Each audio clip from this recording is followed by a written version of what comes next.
नमस्कार विद्यार्थी मित्रांनो, तुम्हा सर्वांचं खूप खूप स्वागत आहे आपल्या या यूट्यूब चॅनलवर. तर विद्यार्थी मित्रांनो, सावित्रीबाई फुले पुणे युनिव्हर्सिटीमध्ये जर तुम्हाला एम.कॉम या कोर्सेससाठी ॲडमिशन घ्यायचं असेल तर त्यासाठी सुरुवातीला तुम्हाला एक ऑनलाईन एंट्रन्स एक्झामिनेशन द्यावी लागत असते. तर त्याविषयी आपण मागील खूप साऱ्या व्हिडिओमध्ये माहिती बघितलेली आहे. त्याविषयी फॉर्म कधी सुटले, लास्ट डेट कोणती आणि आता एकदा लास्ट डेट जी आहे तर ती वाढून भेटलेली आहे. 13 मार्च 2025पर्यंत जी लास्ट डेट आहे तर ती तुम्हाला वाढून भेटलेली आहे. आता त्यानंतर सर्व विद्यार्थ्यांना प्रश्न पडलेला आहे की या ऑनलाईन एंट्रन्स एक्झामिनेशनचा सिलेबस काय असणार आहे एम.कॉम या कोर्सेससाठी.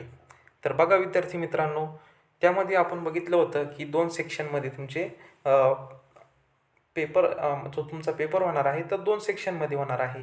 सेक्शन ए 20 मार्क्ससाठी असणार आहे आणि सेक्शन बी 80 मार्क्ससाठी, असा 100 मार्क्सचा तुमचा पेपर असणार आहे. मग सेक्शन एमध्ये बघा, या ठिकाणी जे टॉपिक्स दिलेले आहेत या टॉपिक्सवर तुम्हाला प्रश्न येणार आहे. लॉजिक रिझनिंग यावर प्रश्न येतील. मॅथमॅटिकल अँड न्यूमेरिकल ॲबिलिटी यावर तुम्हाला प्रश्न मिळतील. जनरल नॉलेज यावर तुम्हाला प्रश्न येणार आहे आणि इंग्लिश ग्रामर यावर बेसिक जे उदाहरणं आहेत तर या उदाहरणावर तुम्हाला प्रश्न येणार आहे. त्यानंतर बघा विद्यार्थी मित्रांनो, सेक्शन बी जो आहे तर तुम्हाला सब्जेक्ट स्पेसिफिक क्वेश्चन येणार आहे.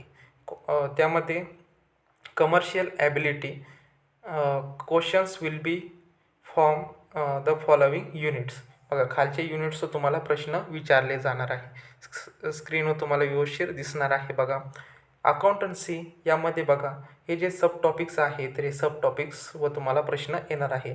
Basic accounting principles, partnership accounts, त्यानंतर कॉर्पोरेट अकाउंटिंग, अशा प्रकारे जे युनिट्स आहेत तर हे युनिट्स सब युनिट्स तुम्ही बघून घ्या.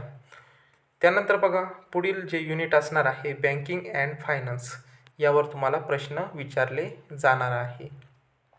या ठिकाणी तुम्हाला सर्व जे आहे युनिट्स व्यवस्थित दिसत आहे. त्यामधले सब युनिट्स व्यवस्थित नोट डाऊन करून घ्या किंवा स्क्रीनशॉट काढून व्यवस्थित नंतर लिहून घ्या आणि त्याचा एक एक सब युनिट सर्च करा, गुगलवर सर्च करा किंवा काय तुमचे नोट्स असतील बी.कॉममध्ये तर त्या नोट्समध्ये तुम्हाला याविषयी संपूर्ण माहिती जी आहे तर ती तुम्हाला भेटून जाणार आहे. किंवा जरी तुम्ही यूट्यूबवर सर्च केलं त्या रिलेटेड खूप सारे व्हिडिओ, खूप सारी माहिती तुम्हाला भेटून जाणार आहे. त्यानंतर बघा तिसरं युनिट आहे बिझनेस एन्व्हायरमेंट. यामध्ये बघा हे दिलेले सब युनिट जे आहे तर यावर तुम्हाला प्रश्न येणार आहे. IMF असेल, त्यानंतर FDA असेल, FPI असेल, अशा प्रकारे हे जे सब युनिट्स आहे तर यांचा व्यवस्थित अभ्यास करायचा आहे. खाली बघा वर्ल्ड बँक असेल, त्यानंतर वर्ल्ड ट्रेड ऑर्गनायझेशन WTO म्हणत असतो, function and objective of WTO. त्यानंतर पुढचा जो चौथा युनिट आहे बिझनेस इकॉनॉमिक्स यावर खालील सब युनिट्स तुम्हाला प्रश्न येणार आहे. Law of return of to scale यावर प्रश्न येतात. थेअरी ऑफ कॉस्ट असेल, तसेच बघा प्रायजेस पेनिट्रेशन यावर तुम्हाला प्रश्न येतील बघा. त्यानंतर बघा विद्यार्थी मित्रांनो, पुढील जे युनिट असणार आहे बिझनेस कम्युनिकेशन यावर बघा meaning, types and characteristics, verbal and non verbal, intercultural and group communication, barriers to communication, mass media and society यावर तुम्हाला प्रश्न येणार आहे. व्यवस्थित एक एक युनिटचा छानपैकी अभ्यास करा. नक्कीच तुम्हाला तुमचं सिलेक्शन जे आहे तर नक्कीच सिलेक्शन होणार आहे. बिझनेस ॲडमिनिस्ट्रेशनमध्ये बघा हे खालील जे युनिट्स आहेत या युनिट्सवर तुम्हाला प्रश्न येणार आहे. सब युनिट जे आहेत बघा motivation and leadership of theories and concepts, business ethics and governance, त्यानंतर मॅनेजमेंट असेल, त्यानंतर पॉवर अँड पॉलिटिक्स असेल, यावर तुम्हाला प्रश्न जे आहे तर ते एक्झाममध्ये बघायला मिळतील. त्यानंतर बघा पुढचा जो युनिट आहे बिझनेस लॉ जो आहे इंडियन कॉन्ट्रॅक्ट ॲक्ट 1872 असेल. स्केल ऑफ गुड्स ॲक्ट 1930चा हा ॲक्ट आहे. अशा प्रकारे हे महत्त्वाचे जे ॲक्ट्स आहेत तर यावर तुम्हाला प्रश्न येणार आहे. त्यानंतर बघा पुढचा जो युनिट आहे होस्ट अकाउंटिंग अँड ऑडिटिंग. त्यामध्ये कॉस्टिंग असेल, कॉस्ट शीट्स असतील, ओव्हरहेड्स असेल. त्यानंतर बघा कॉस्ट ऑडिट असेल, सोशल ऑडिट असेल, इन्व्हायरमेंट ऑडिट, सेफ्टी ऑडिट. अशा प्रकारचे जे सब युनिट आहे व्यवस्थित छानपैकी अभ्यास करा.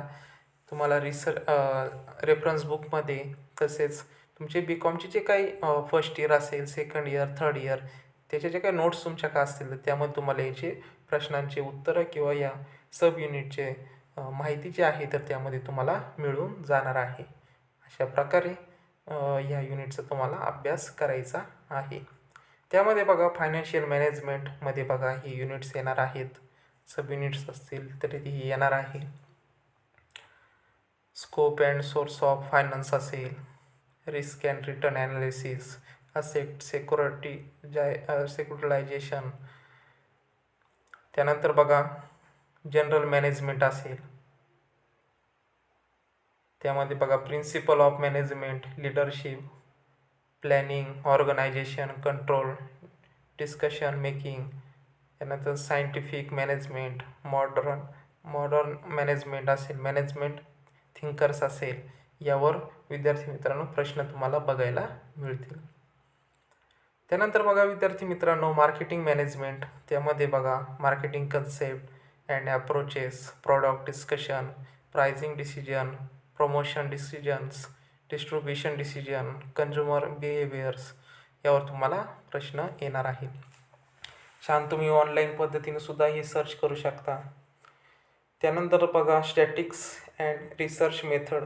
यामध्ये जे खालील युनिट्स दिलेले आहे त्यामध्ये measure of central tendency, measure of dispersion, correlation and regression असेल, प्रोबॅबिलिटी असेल, रिसर्च कन्सेप्ट्स अँड टाईप्स असेल, रिसर्च डिझाईन असेल, कलेक्शन असेल अँड क्लासिफिकेशन ऑफ डाटा असेल. यावर तुम्हाला प्रश्न बघायला मिळतील. तर छानपैकी हे नोट डाऊन करून घ्या किंवा स्क्रीनशॉट काढून व्यवस्थित ते नोट डाऊन करा. एक सब युनिटचा चांगला अभ्यास करा. नक्कीच तुमचं सिलेक्शन जे आहे तर ते सिलेक्शन होणार आहे.